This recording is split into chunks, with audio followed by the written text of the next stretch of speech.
नाजरीन, welcome to the show बात कारोबार की। मैं हूं आपकी मेज़बान नताशा हसीब। नाजरीन, मार्केट के सेंटिमेंट्स आज के दिन हम कह सकते हैं कि starting of the day selling pressure witness किया गया। काफ़ी हद तक हम कह सकते हैं कि म्यूचुअल फंड्स की जानिब से सेलिंग की गई और ये सेलिंग प्रेशर काफ़ी हद तक रहा। दिन में इंट्राडे लो भी बना, फिर उसके बाद मार्केट ने रिकवर किया और फाइनली जब एक पॉजिटिविटी नेगेटिविटी में तब्दील हुई थी म्यूचुअल फंड्स के बाद, तो उस वक्त तक मार्केट के अंदर कुछ नेगेटिव सेंटिमेंट्स थे।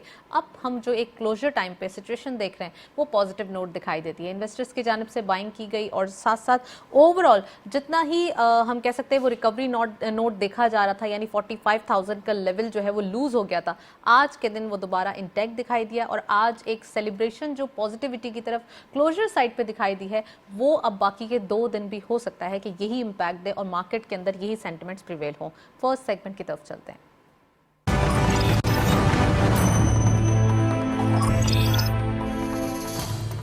Let's have a look on daily highlights. आज की मार्केट की परफॉर्मेंस देखते चलते हैं। ओपन हुई मार्केट 45,012.198 के लेवल पर हायर साइड पे मार्केट गई। 45,235.21 lower was 44,756.23 and finally closure 45,132.92 का, यानी कि 120.74 का इजाफा काफ़ी अरसे बाद आज मार्केट में देखा गया। टर्नओवर में करंटली 186.35 मिलियन शेयर्स ट्रेड किए गए हैं। कल के मुकाबले में डिक्लाइन देखा जाता है 40.44 मिलियन शेयर्स का एंड वैल्यू रही 6.80 बिलियन रुपीस। वॉल्यूम लीडर्स में only one script being in red territory. Bank of Punjab काफ़ी अरसे बाद लाइमलाइट में दिखाई देते हैं 0.15 के डिक्लाइन के साथ 7.80 पे closure. 13.62 million shares traded. Telecard सेकंड स्कॉट पे 0.59 का गेन देखा गया। 15.34 पे क्लोजर रहा। 12.29 million shares traded and lastly WTL 0.02 का गेन देखा गया। 1.82 पे क्लोजर रहा। 11.55 का कारोबार रहा। WTL हम कह सकते हैं काफ़ी अरसे से लाइमलाइट में दिखाई दे रहे हैं, वॉल्यूम लीडर्स में दिखाई दे रहे हैं। नेक्स्ट सेगमेंट की तरफ चलते हैं।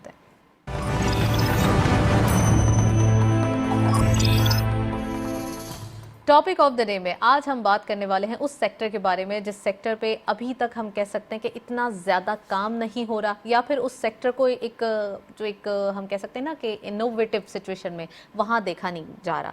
तो आज हम बात करने वाले हैं डेयरी सेक्टर के हवाले से। Dairy sector itself, Pakistan is a huge producer, milk producer है और पाकिस्तान लार्जेस्ट मिल्क प्रोड्यूसर होने के बावजूद क्या रीज़न्स हैं कि अभी तक हमारे पास जो वैल्यू एडिशन चीज़ें हैं जैसे कि चीज़ हो गया, बटर हो गई और भी दूध से बनी हुई जितनी भी चीज़ें हैं, वो अशिया अभी तक इंपोर्ट हो रही हैं। ऐसी कहाँ एक लैक ऑफ थिंग है जो पाकिस्तान कहीं से लैक करता है, क्या ज़रूरत होती है इंपोर्ट करने की, तो आज हम डिटेल डिस्कशन करेंगे। इसके साथ साथ ये डेयरी बिजनेस इटसेल्फ एक बिजनेस है। पूरे पाकिस्तान में रोज़ दूध की और सब चीज़ों की, चाय के हवाले से ज़रूरत होती है, तो ये कैसा बिजनेस है, बिजनेस पॉइंट ऑफ व्यू से भी बात करेंगे। फार्मिंग पाकिस्तान में कैसे है, दूध किस नौयत का जो है वो पैदा हो रहा है, गाय का दूध बेहतर है या भैंस का दूध बेहतर है, आज के प्रोग्राम में हम डिटेल डिस्कशन करने वाले हैं। इसके साथ साथ वैल्यू एडिशन, अगर पाकिस्तान में वैल्यू एडिशन पे काम हो रहा है, यानी कि वैरायटी ऑफ प्रोडक्ट्स मैन्युफैक्चर हो रही हैं या बन रही हैं, तो वो किस नाम से या फिर किस टाइप की हैं और वो अप टू द मार्क हैं या नहीं है, या फिर हम उसे जो वो इम्पोर्टेड आइटम्स हैं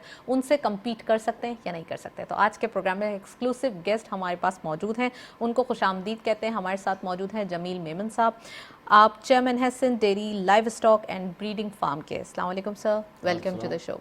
और हमारे साथ मौजूद हैं आमिर हमीद खान साहब, आप मैनेजिंग पार्टनर हैं एल्प डेयरी एंड कैटल फार्म के। अस्सलाम वालेकुम, welcome to the show. Thank you. Programme का बाकायदा आगाज़ करेंगे और जमील मेमन साहब से मैं प्रोग्राम शुरू करना चाहूँगी। जमील साहब, सब जानते हैं दूध की पैदावार या दूध की बात होती है तो आज भी हर घर में चाय, दूध डेली की नीड है, लेकिन क्या रीज़न है कि पाकिस्तान के अंदर अब वो टेट्रा पैक की बात करें या अब बात करें आप खुश्क दूध की, ये तमाम चीज़ें सर उठा रही हैं, जबकि हमारे यहाँ जो एक एग्रीकल्चर बेस्ड कंट्री होने के बावजूद हमारा जो एक दूध या फिर एक जो सही और असली घी, ये वाला जो एक काम था वो तो हमेशा से हमारे खून में शामिल था ना।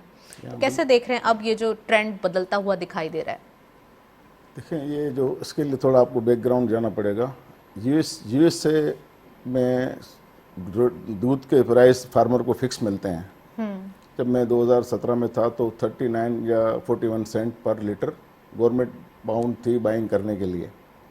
इसी तरीके से फिर वो जो इसमें राशन खिलाते हैं या इनपुट डालते हैं, जो गाय की खुराक डालते हैं, उधर तो गाय या भैंस तो नहीं है वहाँ, तो वो भी फिक्स प्राइस पे गवर्नमेंट देती है।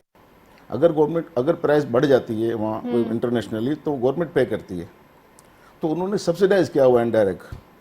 तो मैंने उस अंदाज़ा लगाया था उस वक्त पाकिस्तानी दूध महंगा था बनिस्बत अमेरिका के, तो हम उनसे प्रोडक्ट में पहुंच ही नहीं सकते।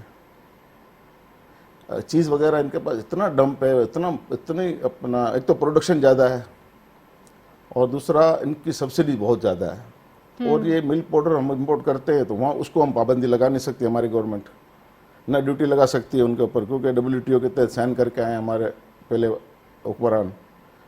तो ना इन पे बैन लग सकता है, ना इन पे ड्यूटी लग सकती है। अभी सेल टैक्स, अभी रिसेंटली सेल टैक्स लगा, वो भी हटवा लिया उन्होंने, ये बड़े ग्रुपों ने। तो हम अपने पाँव पे खुद कुल्हाड़ी मार रहे हैं। एक दफ़ा कड़वा जहर पी के बंद कर दिया जाए तो पाकिस्तान आराम से 2 साल में सफिशिएंट हो जाएगा मिल्क में, जिस तरह तुर्की हो गया, चाइना होने लगा है। और टर्की में चीज भी बहुत अच्छी है। मैं कह रहा हूँ ईरान भी हो गया, और तुर्की भी हो गया, और अपना चाइना, मुझे लग रहा है कि 5 साल बाद चाइना दुनिया का मिल्क एक्सपोर्ट करने वाला मुल्क बन जाएगा। इस तरह से उधर इनकरेज किया जा रहा है फार्मर को, फ्री इंटरेस्ट लोन दे रहे हैं, फ्री में लैंड दे रहे हैं, जो डेयरी फार्मिंग करे।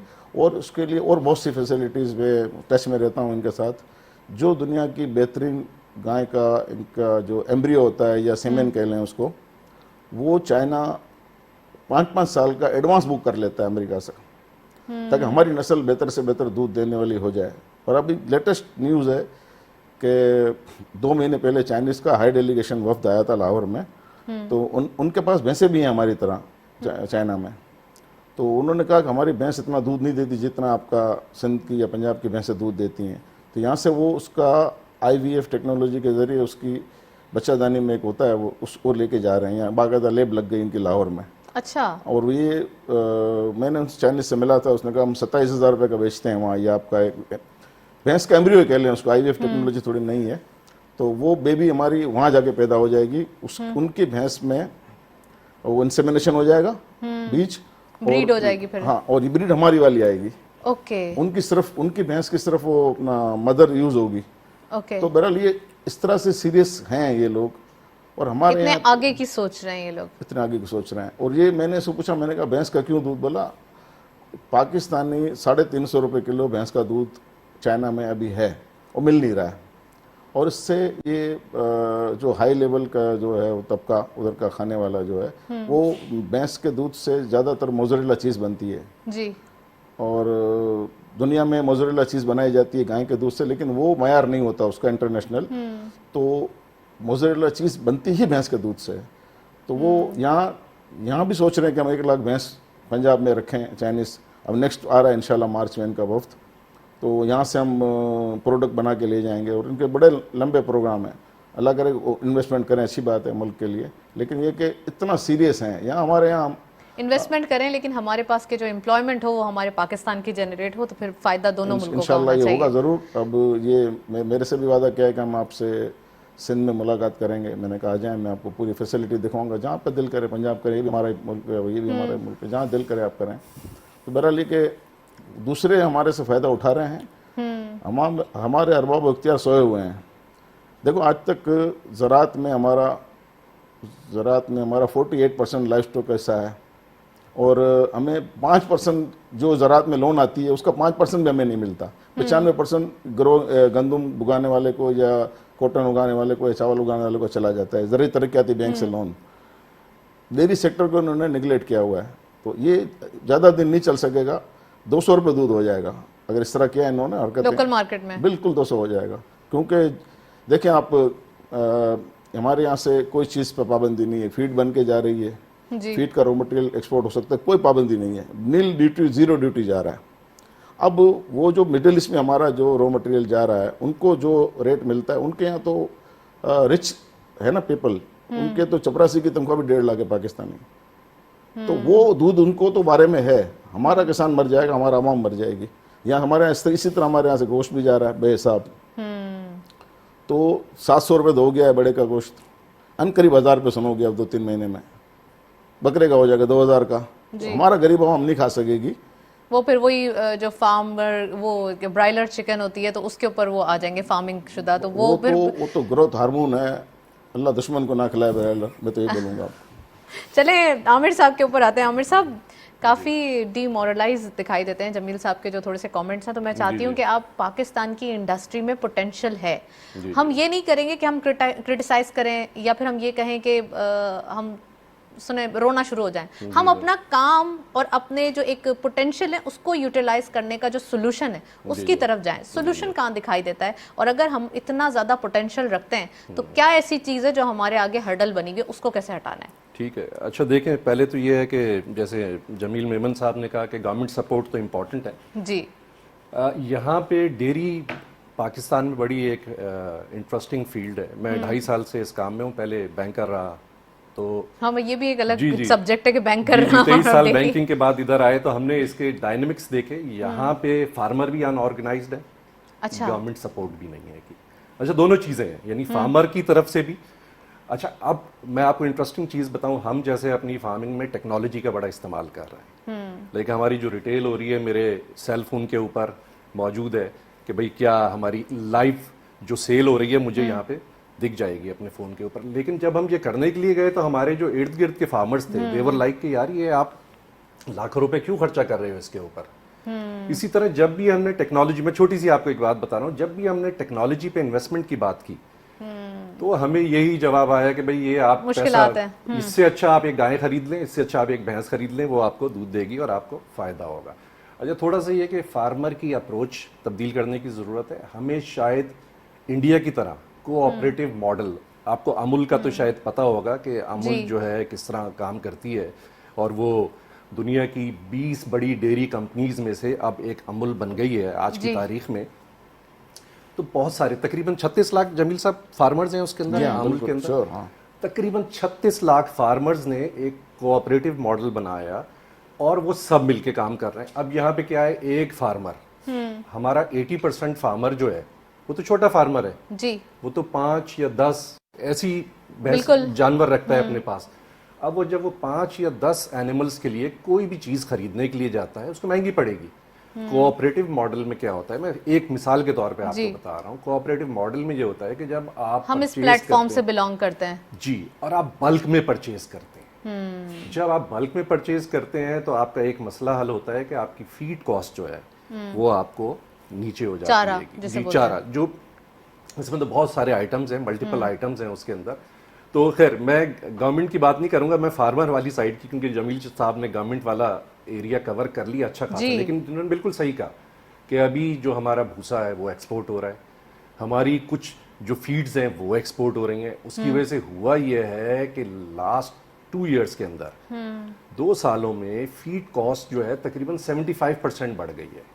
अभी फार्मर आज की तारीख में प्रॉब्लम में है क्योंकि दूध का रेट इन कंपैरिजन 20 या 25% बढ़ा है, वेयर एज जो फीड कॉस्ट जो कि 80% होती है हमारे फार्म की कॉस्ट का, 80% इज आवर फीड कॉस्ट, वो तकरीबन जो है 75% बढ़ गई है। अच्छा, इसी तरह थोड़ी सी गवर्नमेंट सपोर्ट हम यहाँ पे चाहेंगे कि जैसे अभी एक बीमारी आई हुई है, लंपी स्किन डिजीज़ है, ये बहुत ही वबाई बीमारी है और बहुत जानवरों का नुकसान हो रहा है, पूरे पाकिस्तान में नुकसान हो रहा है। तो मैं तो यहाँ पे ये, यानी ये फेडरल गवर्नमेंट से भी, प्रोविंशियल गवर्नमेंट से भी, ज़ाहिर है हमें यहाँ पे फार्मर को यहाँ पे गवर्नमेंट की सपोर्ट की ज़रूरत है। अभी उसका एक प्रॉब्लम ये हुई है कि उसका लाइसेंस जो है, जैसे मैं फोरम यूज़ करते हुए एक बात करूँगा कि उसका लाइसेंस ही नहीं है किसी के पास, इंपोर्ट लाइसेंस। तो ये गवर्नमेंट को चाहिए कि एक बगैर लाइसेंस के इंपोर्ट की परमिशन दे, ताकि फार्मर के एनिमल्स रोज़ाना की तादाद में बड़ा नुकसान हो रहा है, पूरे पाकिस्तान में नुकसान हो रहा है अगर ये, तो ये नुकसान जो है, ये नुकसान रुके। अब लोग तो परेशान हैं यहाँ पे, पहली मर्तबा ये बीमारी आई है और लोगों को सोल्यूशन ही नहीं पता। अच्छा, जो आप फिर फार्मर की बात कर रही थी यहाँ पे, व्हाट वी डिड, हमने 2.5 साल पहले कुछ ये अपना डेयरी फार्म शुरू किया और तकरीबन 1-1.25 साल पहले हम वैल्यू एडिशन में आ गए। दूसरा रास्ता मुझे ये नज़र आता है कि फार्मर्स को अपना ब्रांड बनाना पड़ेगा, वैल्यू एडिशन में जाना पड़ेगा, यानी आपने फार्म टू कंज्यूमर अप्रोच आपकी होनी चाहिए। आपकी फार्म टू कंज्यूमर अप्रोच होनी चाहिए। आपके फार्म की प्रोडक्ट जो है डायरेक्ट आप कंज्यूमर को ले जाके दें।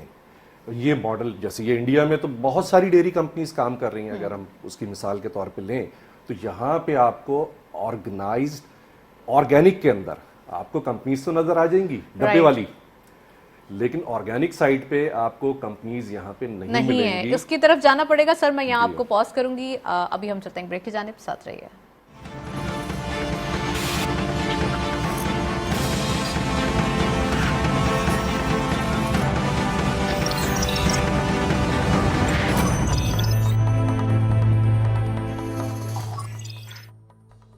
पता है पिछले 20 सालों में स्टॉक मार्केट इन्वेस्टमेंट का रिटर्न 18% सालाना रहा है, यानी कि बाकी ऑप्शंस जैसे कि बैंक, गोल्ड, रियल एस्टेट और डॉलर से काफ़ी बेहतर।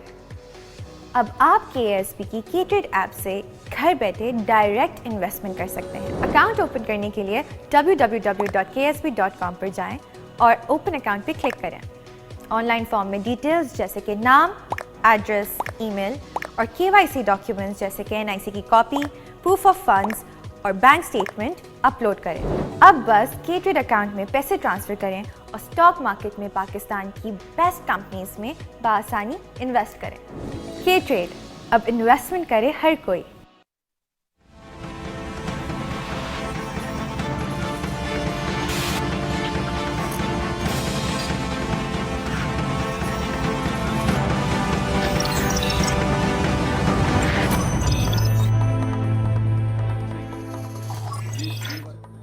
वेलकम बैक नाजरीन। बड़ी इंटरेस्टिंग गुफ्तगू चल रही है। आमिर साहब भी मौजूद हैं, जमील मेमन साहब भी मौजूद हैं। आमिर साहब से फर्दर गुफ्तगू जो है मैं जारी रखूंगी। सर आपने कहा कि हमें ऑर्गेनिक की तरफ जाना होगा। ऑर्गेनिक की तरफ चले तो जाएं, लेकिन अगर आप बात कर लें थोड़ी सी डेयरी की प्रोडक्ट्स के बारे में, चलें दूध बिकता है मार्केट में और दूध की प्राइस है 140 रुपये करीब। इस प्राइस के ऊपर क्या गारंटी होती है कि ये पानी नहीं मिला हुआ होगा या मिलावट नहीं होगी इसके अंदर? लोग टेट्रा पैक की तरफ क्यों जाते हैं? One of the reason is that कि यहाँ से पानी मिला, दूध नहीं मिला। देखिए पहली बात तो ये कि लोग टेट्रा पैक की तरफ नहीं जाते। आज भी 90% से ज़्यादा जो है ना नताशा, जो दूध से 96 वो खुला दूध ही सेल हो रहा है। अच्छा अगर आप मुझसे पूछें तो ऑर्गेनिक दूध, दुनिया देखें, दुनिया वापस आ रही है प्रोसेस चीज़ों से। पाकिस्तान की बात नहीं करें, दुनिया की बात करें। दुनिया एक्सपीरियंस कर लिया उसने, नेचर की तरफ वापस आ रही है, अब वो ऑर्गेनिक की तरफ वापस आ रही है। तो इसमें तो there is no second thought. और कोविड के जो पीरियड के दौरान की ये रिसर्च है कि सर ने कहा 96%, उन्होंने कहा 90%, लेकिन 98% ऑफ पाकिस्तानीज अभी भी गाय का और भैंस का जो खुला दूध है उसी पे मुनसर करते हैं, वो टेट्रा पैक की तरफ नहीं जाते। This is also one of the reason के कोविड की जंग से लड़ने के लिए भी ये बहुत हेल्पफुल साबित हुआ है।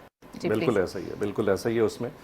तो जो क्या सवाल क्या पूछा नताशा? ऑर्गेनिक की तरफ पानी मिलाते हैं ना, आपके गवाले और सब पानी मिलाते हैं, उसकी बड़ी इंटरेस्टिंग से वीडियोस भी चलती है सर। देखिए मैं फिर इसमें मैं अपना तजर्बा बता देता हूँ आपको। देखिए हमारे इर्द गिर्द जितनी भी डेयरी फार्म्स हैं वहाँ पे पानी नहीं मिलाया जाता, बिल्कुल नहीं मिलाया जाता। अच्छा इसके अलावा बीच में जो होलसेलर होता है Natasha, to the best of my knowledge वो भी पानी नहीं मिलाता। हाँ कभी कभी जो मुझे पता है रिटेलर, इस पे रिटेलर जो बिल्कुल कंज्यूमर, अच्छा वो भी रिटेलर भी जब दूध की डिमांड ज्यादा हो। अच्छा जनरली कराची में दूध की डिमांड ज्यादा आएगी, दूध की प्रोडक्शन कम है पूरे पाकिस्तान में, ऐसा और कराची में दूध कैसा है? कराची में पाकिस्तान का बेस्ट क्वालिटी दूध अवेलेबल है, क्योंकि कराची में बेस्ट फीड दी जाती है एनिमल्स को। सबसे बड़ी रीजन ये है कि तो बेस्ट क्वालिटी हमारे पास। देखें दूध का सबसे बड़ा हमारे पास जो टेस्ट होता है ना, वो किचन में वो बॉईल करते हुए होता है। बॉईल करते वक्त बलाई देखी जाती है उसकी, वो आपको आपकी बेगम बता देती हैं भाई दूध अच्छा है, बलाई बड़ी अच्छी आई जाएगी। हाँ। तो कराची में जो इसको कहते हैं, हम इसको क्रीम कहते हैं दूध की, वो सबसे ज्यादा क्रीम वाला दूध जो है ना वो कराची में सेल हो रहा है जी। तो कराची में बेस्ट क्वालिटी दूध अवेलेबल है। और हमें तो हमने जब से ये काम शुरू किया और फिर हम रिटेल भी कर रहे हैं, तो कुछ लोग जो कराची से बाहर से, इस्लामाबाद से, लाहौर से आए हुए थे, तो उन्होंने हमें फ़ोन करके कहा कि यार ये तो बड़ा अच्छा दूध, हम तो पंजाब में बैठ के समझ रहे थे कि हमें बेहतरीन चीज़ मिलती है और आपका तो यहाँ पे दूध बहुत अच्छा है। राइट।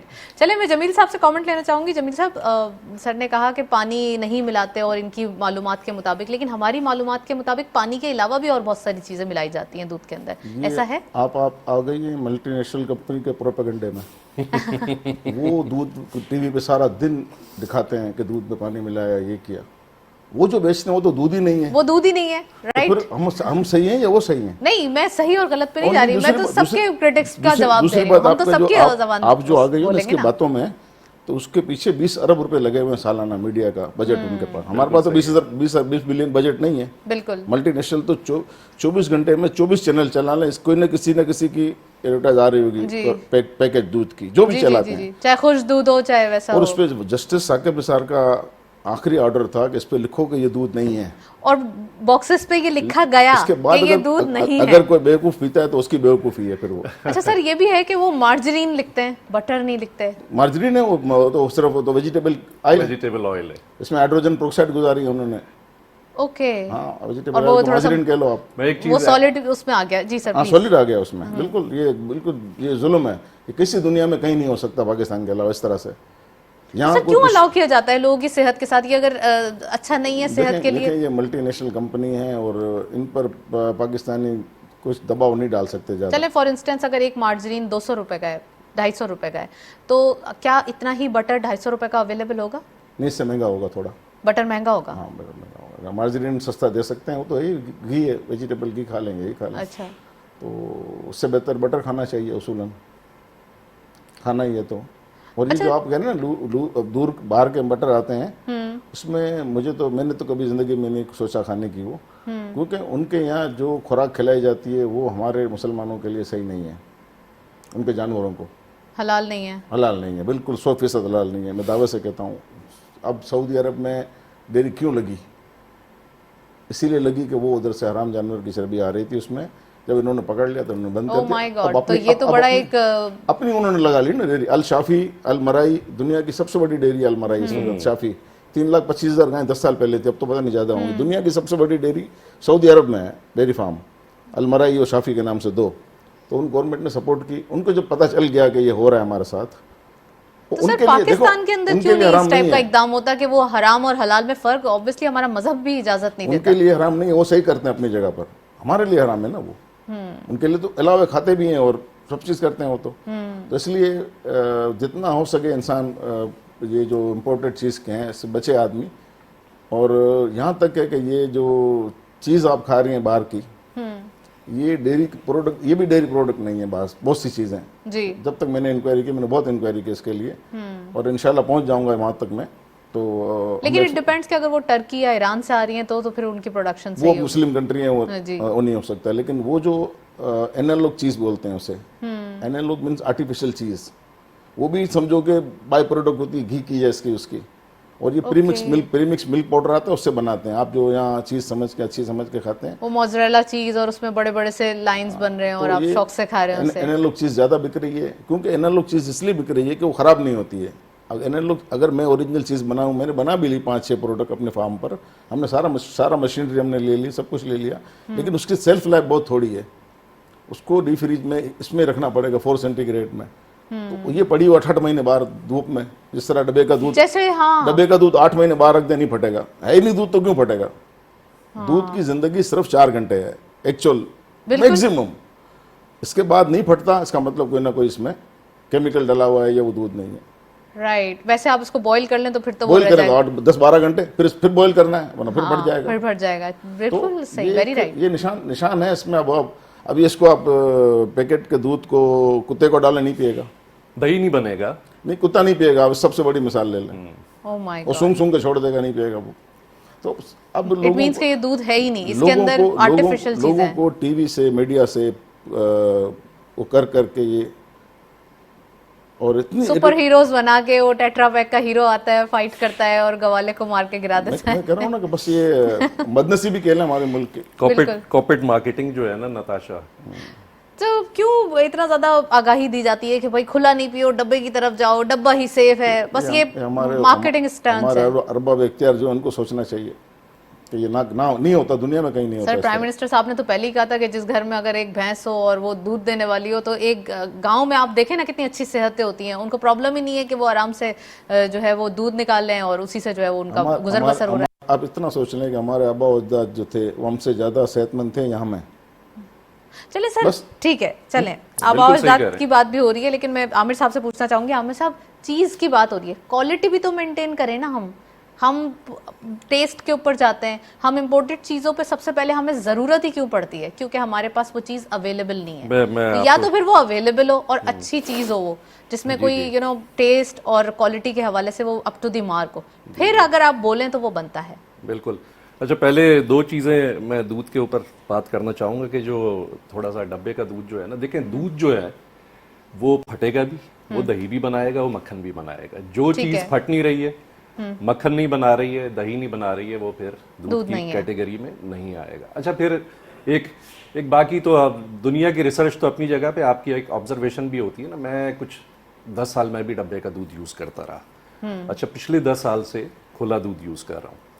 तो जब मैं दूध वाले के पास गया ना और मेरा बेटा मेरे साथ खड़ा हुआ, तो दूध वाले ने उस वक्त कहा कि यार ये तुम्हारे अब्बू को देख रहे हो तुम, इनकी सेहत, ये यहाँ से दुकान का दूध पीते थे तो इनकी ये सेहत बन गई है। राइट। अच्छा, अब मैं आपको आ जाता हूँ कि आपका जो सवाल था कि जो हम इंपोर्ट कर रहे हैं चीज़ें, जो वैल्यू एडेड आइटम्स हैं, देखिए ये कोई रॉकेट साइंस नहीं है नताशा। मैं आपको बताऊँ, मैं बैंकर आदमी हूँ, मैं आपके पास इंटरनेट मौजूद है जी, आपके पास रिसर्च मौजूद है, आप इवन दुनिया के बड़े बड़े ब्रांड्स के आप इंग्रेडिएंट्स निकाल सकते हैं। आप थोड़ी सी आप मेहनत करें, आप थोड़ी सी रिसर्च करें, आप इंटरनेट से पढ़ें। आप जो लोग हैं हमारे पास पाकिस्तान में, देखिए जी, मक्खन बनाने वाले आपको 70 साल बाबा मिल जाएंगे यहाँ पे, जो आपको बताएंगे बेटा ये गलती कर रहे हो। इसी तरह घी, हम अपना ऑर्गेनिक घी बना रहे हैं, देसी घी, और बहुत अच्छा रिस्पांस है, बहुत ही अच्छा। वैल्यू एडिशन के अंदर रिस्पांस जो है ना हमारा, दैट इज वेरी गुड।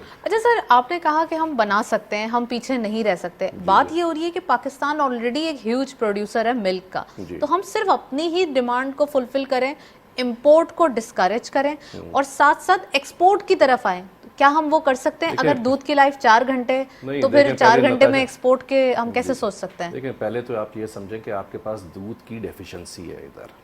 अच्छा। दूध का डेफिसिट है आपका, तकरीबन 30 बिलियन पाक रुपीस की इंपोर्ट होती है दूध और दूध के आइटम्स जो है ना। अच्छा। ये सालाना आपकी 30 बिलियन पाक रुपीस की इंपोर्ट आएगी, यानी ये डेफिशिएंसी है आपके पास।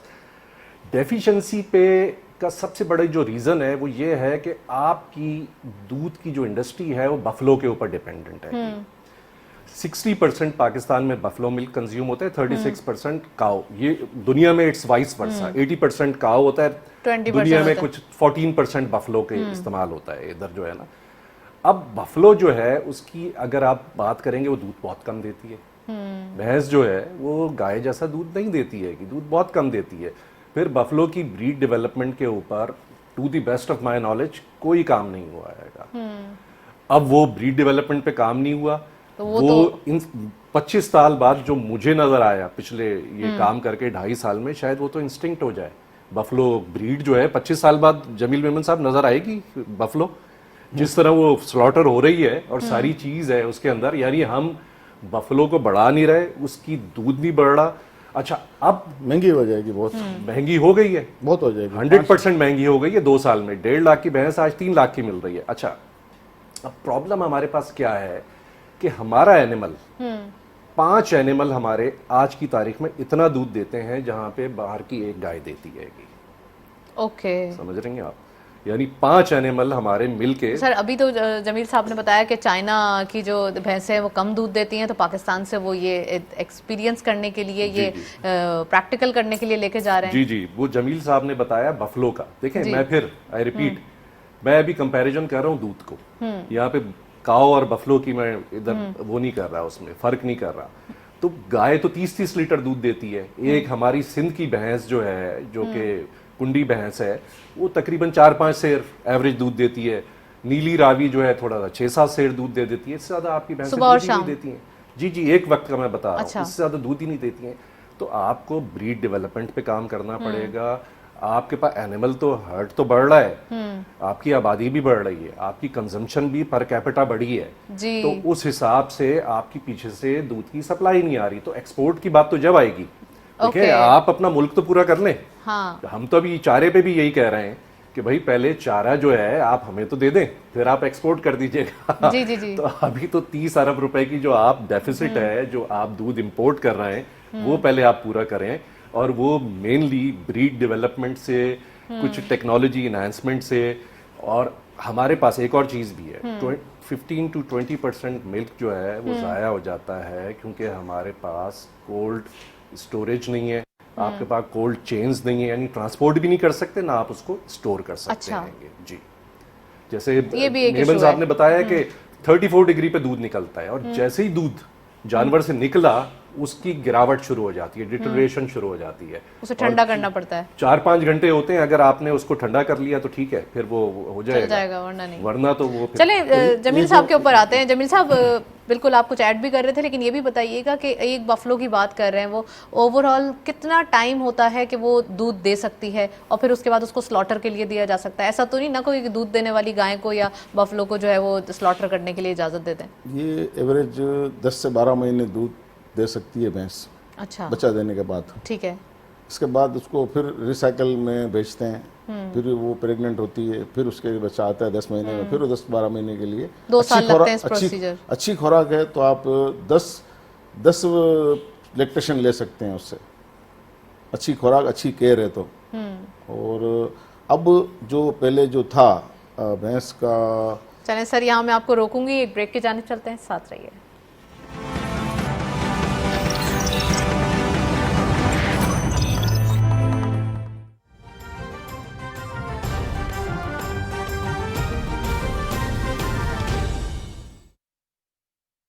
क्या आपको पता है पिछले 20 सालों में स्टॉक मार्केट इन्वेस्टमेंट का रिटर्न 18% सालाना रहा है, यानी कि बाकी ऑप्शंस जैसे कि बैंक, गोल्ड, रियल एस्टेट और डॉलर से काफ़ी बेहतर। अब आप KSB की K-Trade ऐप से घर बैठे डायरेक्ट इन्वेस्टमेंट कर सकते हैं। अकाउंट ओपन करने के लिए www.ksb.com पर जाएं और ओपन अकाउंट पर क्लिक करें। ऑनलाइन फॉर्म में डिटेल्स जैसे कि नाम, एड्रेस, ईमेल और KYC डॉक्यूमेंट्स जैसे कि NIC की कॉपी, प्रूफ ऑफ फंड्स और बैंक स्टेटमेंट अपलोड करें। अब बस K-Trade अकाउंट में पैसे ट्रांसफ़र करें और स्टॉक मार्केट में पाकिस्तान की बेस्ट कंपनीज में बआसानी इन्वेस्ट करें। K-Trade, अब इन्वेस्टमेंट करे हर कोई।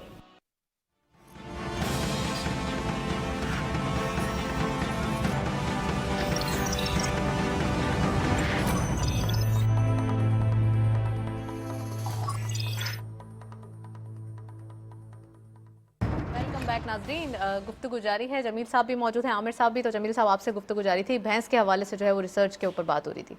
10 से 12 महीने दूध देती है, इसके बाद इसका ड्राई पीरियड आता है, फिर वो रिसाइकल होती है, फिर प्रेग्नेंट होकर फिर बच्चा देती है, फिर 10-12 महीने दूध देती है। कितना टाइम तक हम उसे यूज कर सकते हैं?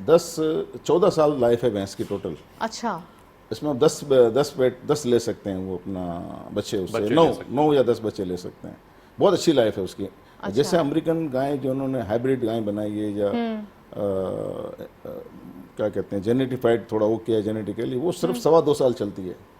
ये तो हमारे पास फिर ब्लेसिंग है कि हमारे पास इतनी अल्लाह अच्छी की चीजें। रहमत। और अच्छा, वो सबसे- टेस्ट भी डेवलप होता है इनके दूध में, वो हाइब्रिड में टेस्ट तो नहीं होगा? वो उसका टेस्ट है ही नहीं, बल्कि अब तो उस पर दुनिया में कह रहे हैं कि उससे कैंसर प्रूफ हो गया है। A1 और A2 और A1 प्रूफ हो रहा है अब कि ये ज़्यादा दूध देने की वजह से या जेनेटिकली ज़्यादा ही आगे बढ़ गए हैं कुछ, तो वो परेशान है अब। नेचर के साथ जब आप टेम्परिंग करेंगे तो यही ये होगा। हुआ है इनके साथ, अब ये राइट। समझ तो गए सर, हैं। एक्सपोर्ट के हवाले से भी बताएं ना कि नहीं, यहाँ से पाकिस्तान के अंदर चलें, अगर लोकल बाय नहीं कर सकते, बाइंग पावर नहीं है लोकल्स के पास, तो एक्सपोर्ट तो हो सकता है ना? मैं आपको अपना बताता हूँ मैं कि मेरे पास ब्लैंक LC पड़ी है USA की, तो जितना देसी की बेच सकते हो भेज दो, इस स्टैंडर्ड का हम नहीं बेच सकते। जितनी अनलिमिट, उसने कहा अनलिमिट। और मिठाई भी कि ये 4 किस्म की मिठाई जितनी भेजनी है USA भेज दो, जितनी भेजनी है जापान भेज दो। अच्छा, हाँ, जितनी आपकी मर्जी। आप 4 किस्म की मिठाई कौन सी? वही जो खुद दूध वाली है? हाँ, एक तो इनमें कच्चा गुल्ला उन्होंने फरमाइश की, एक रबड़ी फरमाइश की उन्होंने, एक कलाकंद, इस तरह से जो उनके यहाँ नहीं हो सकती, टेस्ट है ही नहीं उनके दूध में वो टेस्ट के जो बन सके इस तरह की भैंस के दूध। बिकॉज पाकिस्तान के अंदर इतना जबरदस्त टेस्ट है कि उसकी जो चीज बनती है तो उसका भी एक डिफरेंट टेस्ट डेवलप होता है। उन्होंने गाय का घी नहीं मांगा, सिर्फ भैंस का दूध घी मांग रहे हैं जो व्हाइट हो। गाय का घी पीला हो जाएगा जी, और भैंस का दूध, भैंस का घी होगा व्हाइट होगा। व्हाइट होता है, बिल्कुल तो देसी घी। वो गाय का नहीं मांग रहे, मुफ्त भी नहीं ले रहे, बोलते गाय का मुफ्त भी नहीं चाहिए हमें भैंस का चाहिए, क्योंकि वो समझ गए हैं कि इसमें कुव्वत मुदाफ़ियत बहुत ज़्यादा है और इसके खाने वाले बीमार नहीं होते जल्दी। और वो सबसे बड़ी मिसाल ये बोलते थे ना कि अपना कि ये जम जाता है या कोलेस्ट्रॉल हो जाता है।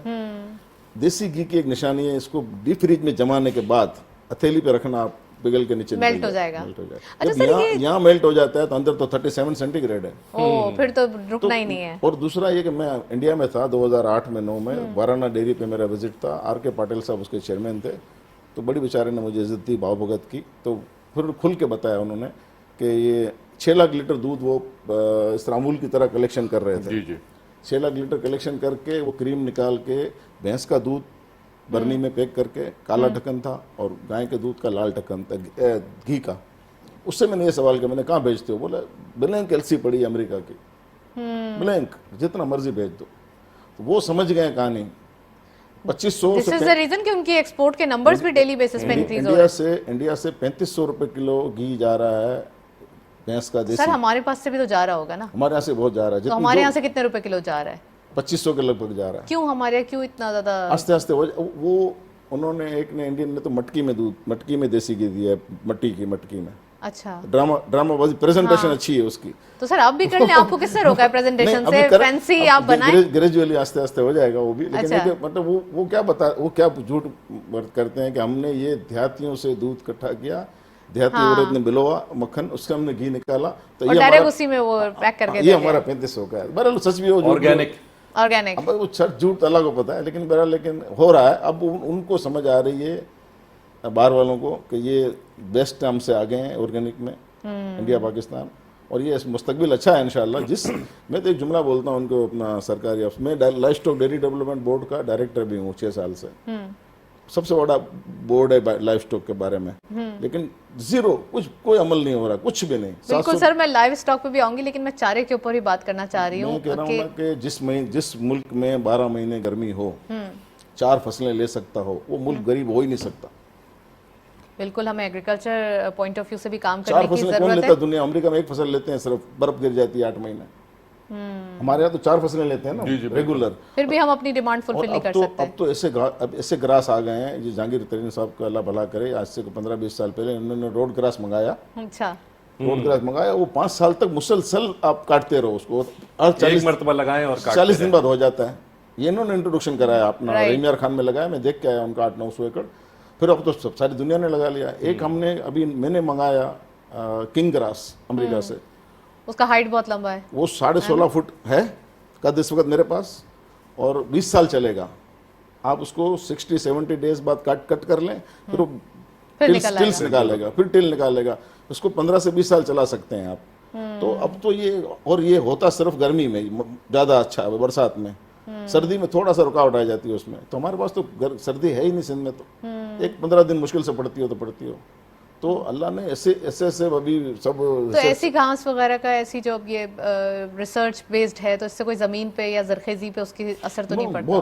फर्टिलिटी पे कुछ भी नहीं, बल्कि इसमें आप उसको गोबर के फर्टिलाइजर देते रहें, तो गोबर भी ठिकाने लग जाएगा आपके फार्म का।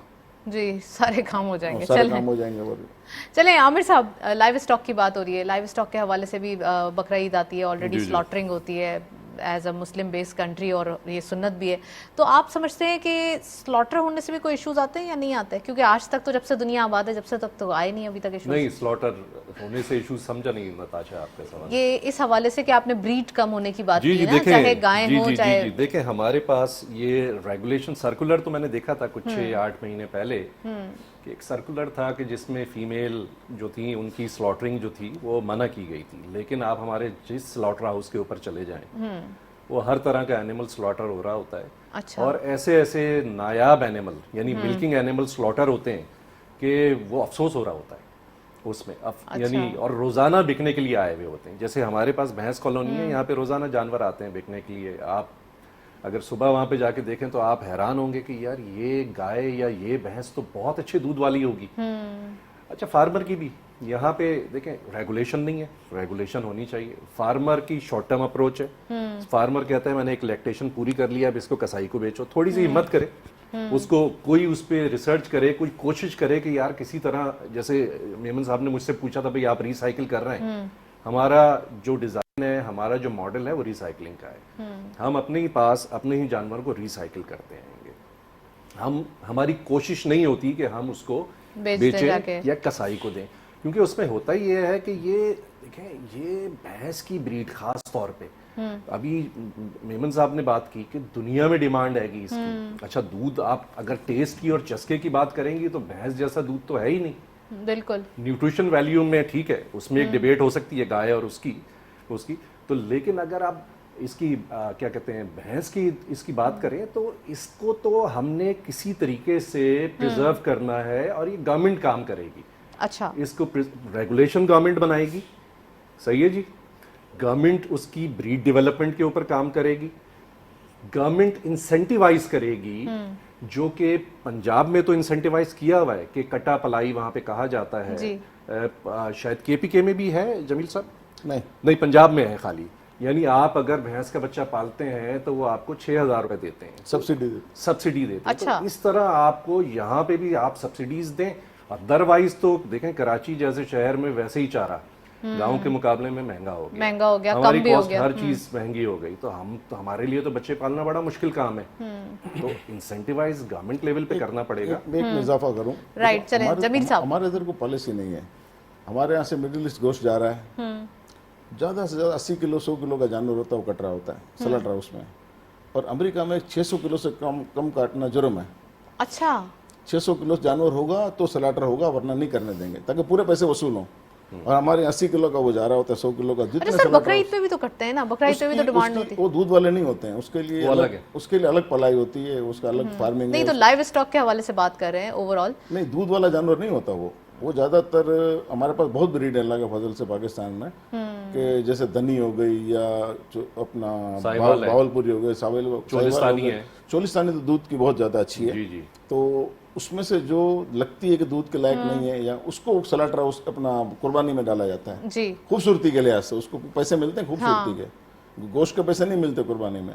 और मैं तकरीबन 20 साल से पाकिस्तान में कुर्बानी में नंबर 1 हूँ पालने में। अच्छा। मेरा 10-20 लाख का जानवर बिकता है एक।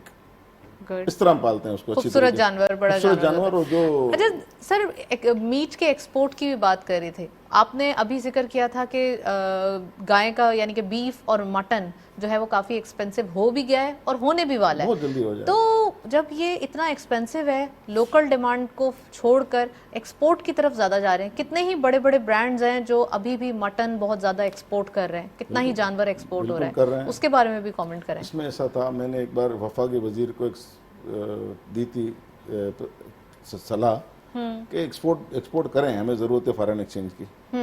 लेकिन इसके लिए महज़ब मुल्कों में इस तरह किया जाता है कि अगर मैंने 50 जानवर पाले हैं स्लॉटर हाउस के लिए, तो 25 की एक्सपोर्ट की परमिशन दी जाए, 25 लोकल बेचे हो, ताकि यहाँ भी कमी ना हो, यहाँ भी कमी ना हो। लेकिन सुना उन्होंने, वफाकी वजीर ने बहुत तो अच्छी कितना फॉरेन एक्सचेंज मिलता है हमें? क्या बहुत डबल प्राइस मिलते हैं? यहाँ पर अगर हमें मटन जो है वो 1700-1800 रुपए किलो है, तो क्या बाहर से हमें क्या डबल प्राइस मिल रहा है जो उसका? मिलते हैं 100 रुपए ऊपर मिलने पे, वो तो इतना टैक्सेस में ही चले जाते होंगे। हाँ, दुबई में देख लें, बस किराया निकाल दो, 100 रुपए बचते हैं उनको।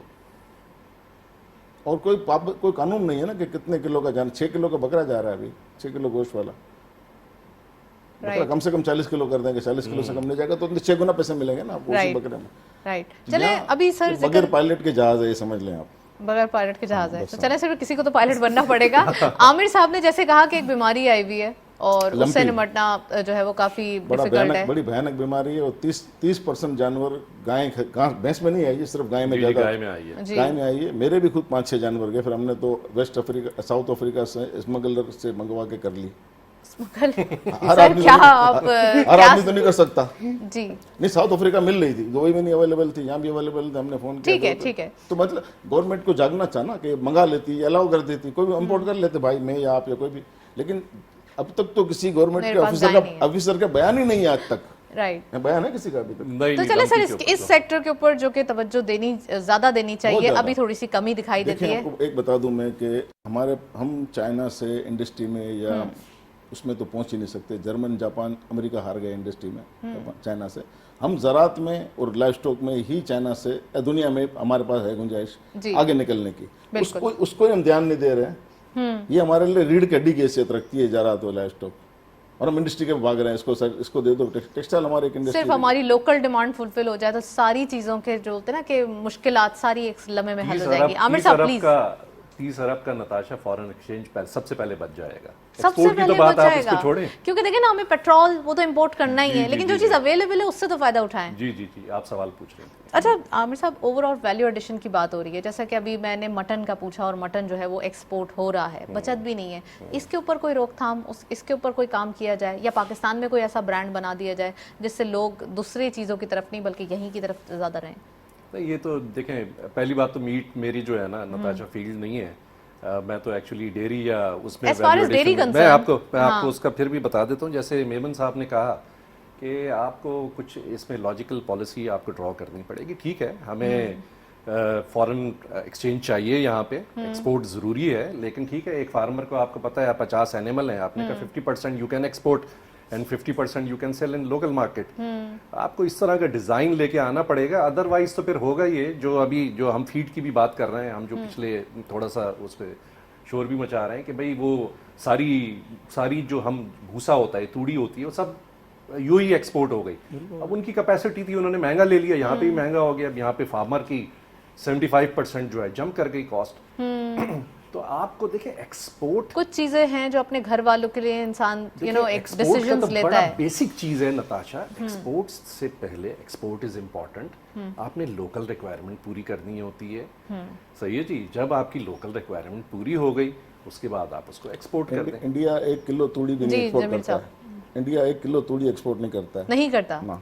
उससे होती नहीं है, या फिर देता ही नहीं, बोलते हमारे जानवरों के लिए हमारे रखेंगे, हम अलाउ नहीं है वो WTO में। ये स्मार्ट चीज है ना कि आप रॉ मटेरियल या आप अपनी वर्जन आइटम एक्सपोर्ट कर दें, आप उसको वैल्यू एडिट करके दूसरी भेजें। बात होता है, GTV पे इंटरव्यू आ रहा था, उसके वजीर थे लाइव स्टॉक के इंडिया के, बहुत पुरानी बात है, 15 साल पुरानी। तो उससे सवाल किया कि आप पाकिस्तान तो 4 लाख बोरी गोबर के कट्टे सुखा के भेजते थे, सुखाता हूँ दुबई, मिडिल ईस्ट वगैरह।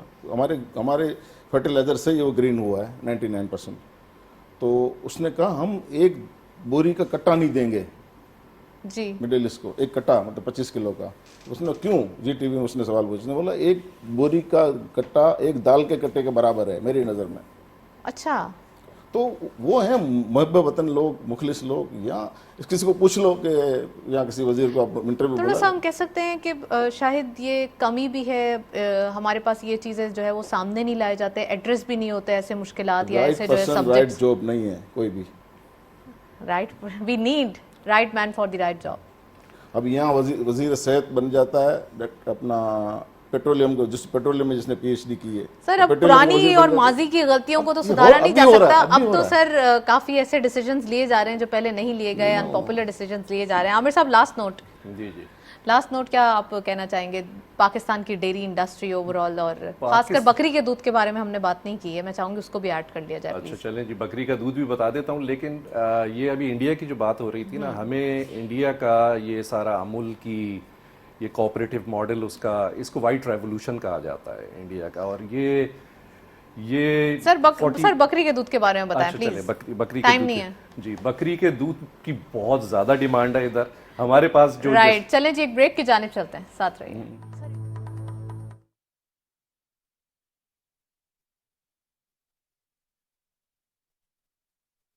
क्या आपको पता है